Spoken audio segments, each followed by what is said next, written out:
សួស្តីបងប្អូនទាំងអស់គ្នាថ្ងៃនេះមកឆាកាពិញ៉ាំជាមួយស្វាយខ្ចីឥឡូវបងប្អូនមកមើលអំពីគ្រឿងផ្សំទាំងអស់គ្នាបងប្អូនមុនដំបូងខ្ញុំចាប់ផ្ដើមដាក់ប្រេងដើម្បីបំពងខ្ទឹមសឲ្យវាឈ្ងុយសិនយើងបំពងខ្ទឹមសឲ្យឡើងពណ៌កាឡាតហើយមានក្លិនឈ្ងុយល្អសិនសូមបងប្អូន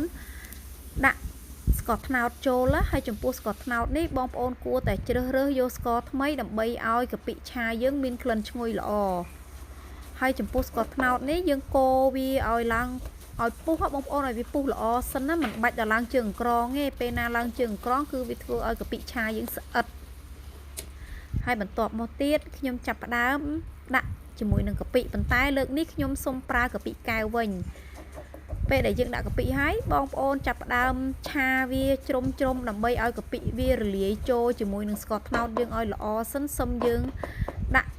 ជាមួយនឹងគ្រឿងផ្សំយើងបន្តទៅទៀត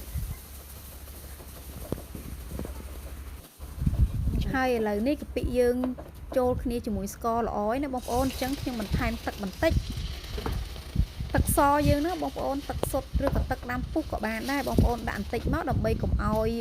កាពិឆាយើងវាស្អិតពេកណាបន្ទាប់មកខ្ញុំដាក់ម្ទេសស្រស់ម្ទេសហុយបង្គាក្រៀមប៊ីចេងបន្ទាប់មក